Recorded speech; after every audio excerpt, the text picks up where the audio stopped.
Everyone, my name's Alize, and my partners are Antoinette, Natalia, and Valerie. And today we're going to be talking about the discipline known as queer studies. When comprehending queer studies, it is essential to understand that queer was initially a term for the quirky and strange until it was used as a homophobic slur. But in today's world, the word queer has been embraced by some in the non heterosexual community as resistance to heterosexism and oppression based on social standards of gender and sexuality. Queer is an umbrella term for those who are not heterosexual and are not cisgender, and is often used to refer to the community as a whole to intentionally include and raise awareness of queer communities and other communities under the umbrella. As an interdisciplinary, queer studies focuses on the LGBTQ plus lives and communities, and more broadly on the social production, regulation, and understandings of sexual and sexualized embodiments, desires, identities, communities, and cultures. In the evolving and expanding discipline, the areas of queer studies combines theories and thinkers from many different fields of education, such as cultural studies, gay and lesbian studies, transgender studies, race studies, gender studies, film and media, and many more. And by engaging with the diverse range of fields, the work of queer studies concentrates on the matters surrounding sexuality and gender. First, a few central questions within the queer studies is how can queer studies transform societal views on sexual orientation and gender identity? So, queer studies questions socially established norms and categories, focusing on challenging sexual, gender, class, and racial classifications. So, the most positive effect of queer studies has been how it's helped open ongoing dialogue about discrimination towards the community. The second question is, why is it essential for us to learn about queer studies? Scholars critically examine the social, cultural, and scientific constructs of sexuality and gender and acquire the working knowledge of the history, issues, and theories of queer studies. The queer community deserves critical attention and dedicated resources. And lastly, why is activism slash movements uh, such as pride parades aiding the thought of queerness? One of the key concepts of queer studies is the idea of heteronormativity. This idea of power and control applies pressure to straight and gay individuals through institutional structures and accepted social norms that affects our everyday life. So this makes the LGBTQ plus activism essential for social change today. Now, looking into the history of the discipline, as many of you may know, the LGBTQ community wasn't accepted back then like the way it is today. Um, a lot of people just didn't like the idea of the LGBTQ community because they felt that it was weird to go against the social norm that was instilled within our society. So, unfortunately, members of this community did have to deal with a lot of discrimination. One example, in a way, in which they were discriminated was through the military. If people were found to be a homosexual, they would be discharged and would not receive the benefits that they rightfully deserved. It's believed that the things the LGBT community members endured, even after they tried to defend their own country, is what sparked gay activism. One example includes the Stonewall Riot of 1969. The Stonewall Riot was a series of violent confrontations between the police and activists outside of a gay bar. This particular event is said to have sparked other gay movements, such as the Christopher Street Gay Liberation Day, which was actually the first gay pride march that occurred a year after the Stonewall riots. Both of these events were turning points in the gay rights movements, and these forms of activisms are said to be what helped lead to the creation of what is known as queer studies today. Queer studies was created in the 1990s and is defined as a study that focuses on gender, human sexuality, and sexual orientation, along with the issues and culture of the LGBTQ community. With this new discipline, it has helped expand the minds of people and has allowed us to understand more about the LGBTQ community. The first scholar we will be discussing is Gail Rubin. Gail Rubin received her PhD in anthropology from the University of Michigan in 1994 and has been teaching at the University of Michigan since 2003. She is best known as an activist and theorist of sex and gender politics, and she is also the author of a series of groundbreaking articles on politics of sex and gender, um, and a range of other subjects including feminism, prostitution, pornography, and lesbian literature, as well as anthropological studies and histories of sexual subcultures. Often identified as one of the fundamental texts in queer studies, Rubin's essay Thinking Sex, 1984, argues that certain sexual expressions are made more practical than others, and that sexuality also has internal politics and modes of oppression. And in that sense, she believed that sex is always political. She relieved many social and political divisions about sexuality and gender surrounding queer community. Our second scholar is Gloria Anzaldúa, an American scholar of Chicana cultural theory, feminist theory, and queer theory. In 2012, she was named by Equality Forum as one of their 31 icons of the LGBT History Month. Her best-known book, Borderlands, La Frontera de New Mestiza, inspired by her life growing up in Mexico. She often wrote how she could not be classified as only one race or the other. She felt that she possessed a multi-sexuality. Our final scholar for today will be Eve Kavinsky Zedwick. In 1971, Ms. Zedwick graduated from Cornell University with a bachelor's in English, and from there she graduated from Yale University with a master's and a doctorate's degree. Ms. Zedwick was an academic scholar in the fields of gender studies, queer theory, literary critic, and most of all, an educator. She was acknowledged as one of the originators of queer theory, and one of her famous works of all time would be Epistemology of the Closet, in which she argued, it's about trying to understand different kinds of sexual desire and how the culture defines them. It's about how you can't understand relations between men and women unless you understand the relationship between people of the same gender, including the possibility of a sexual relationship between them. Unfortunately, she herself struggled with sexual identity after enduring a mastectomy due to breast cancer reoccurring. In queer studies, there are a lot of key methods and practices that queer scholars use in order to maintain and gain their research. And one of the first key methods that they use is the historical approach. And this leads to the understanding of the events and experience surrounding the study. And as queer studies has helped people become more open-minded about sexual orientation and gender identity, it's important for queer scholars to study history and use the historical approach to view and understand the perspectives of people and the past of queer people. And within studying history, it enforces the fight for change against the issues that queer studies includes. Secondly, we have the social scientific approach.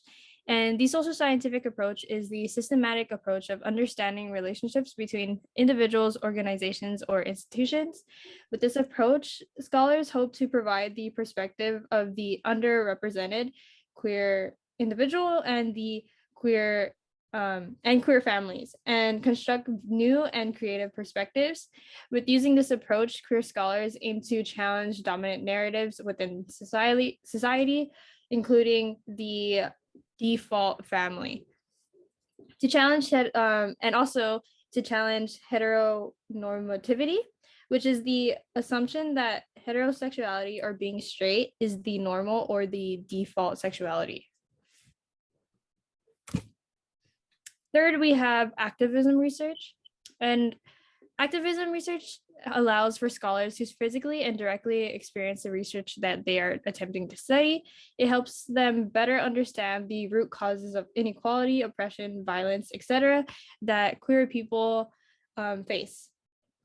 It also allows scholars to be able to gain empirical evidence and achieve traction for change in these issues. Lastly, we have autoethnography. Autoethnography is the writing of oneself's personal experience and personal stories in order to explore and understand one's culture. The whole purpose of queer scholars using autoethnographies is to teach others through their experiences and personal anecdotes, as well as to relate to those within the community as well.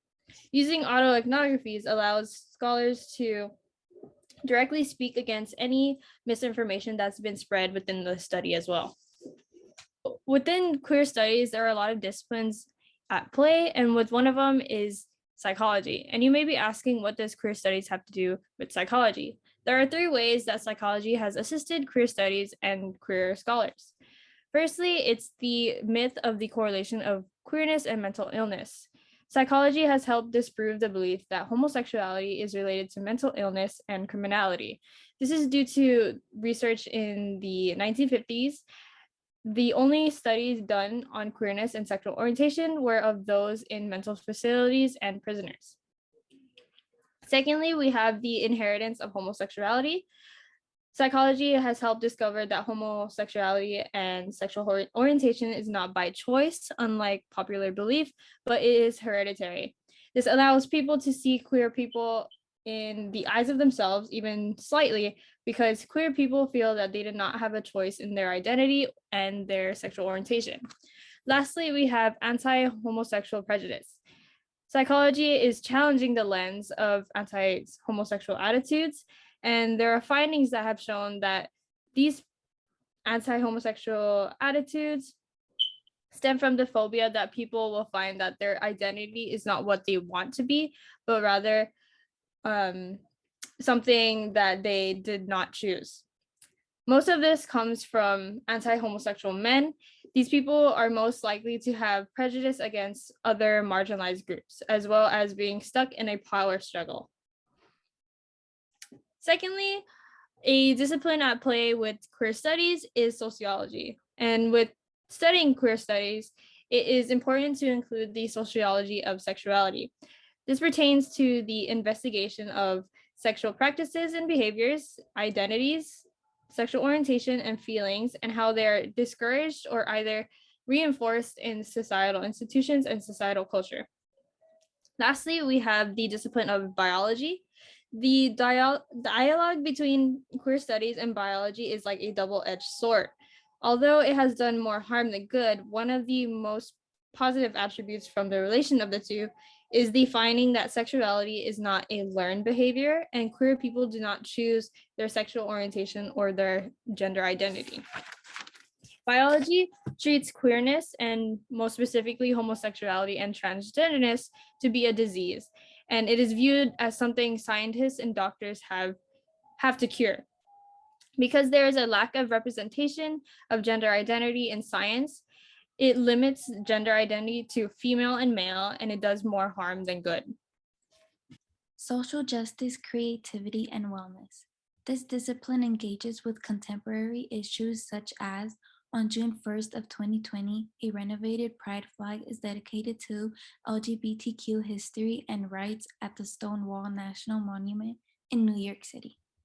For example, the Progress Pride flag includes black, brown, light blue, white, and pink stripes in order to recognize people of color and the transgender members of the LGBTQ plus community. Access to resources is equally important along with the discipline's engagement with present-day issues. The Human Rights Campaign Foundation is an essential organization that prioritizes and emphasizes the area of interest to the general public and follows through the immense support towards the LGBTQ plus community through missions. In addition, the Human Rights created a glossary to guide and inform others about the variety of LGBTQ plus terms and that individuals identify as long with their meaning. This glossary was made to make conversations easier and more comfortable for those who refrain from talking about sexual orientation and gender identity because they're afraid of saying the wrong thing. Looking into the issues of the discipline, this discipline did face a few issues. One of the issues they faced was the fact that some people didn't believe that it's a subject to be taught. They believe that it shouldn't be taught because it isn't as important or that it won't benefit students later in life the way a math class or an English class would. Another issue is that not many people are interested in enrolling in a queer studies course, so schools will most likely end up getting rid of the course to help with budget cuts. Another issue has to do with the fact that teachers are not comfortable teaching the concept, and not just because of their own personal beliefs, but because they don't fully understand the LGBTQ community and the issues they face. And so they don't really want to teach something they don't know about. Lastly, there tends to be a lot of misconceptions when it comes to the field of queer studies. One of the misconceptions is that people tend to think that this is a subject that can be taught in just one class. However, that's not the case. This discipline needs to be expanded through multiple classes in order for someone to fully understand and expand the knowledge of the LGBTQ community that is continuously growing and changing. Another misconception is that people tend to think that if you take a queer studies course, then you must be gay, which of course isn't true. So for our activity, we want to enforce that you are you regardless of sexual orientation and gender identity. And queer studies embodies to be who you are and that you are loved regardless of any difference you have. And for our activity, we want to ask that you create your own flag that contains anything that makes you you. It can be your hobbies, your favorite colors, sayings, anything that you identify with. The key to creating your own flag is to represent you. And in our discussion board post, we ask that you also explain your flag in 2 to 3 sentences, starting with what you find most important to share. Here are our sources that we consulted. Thank you guys for listening.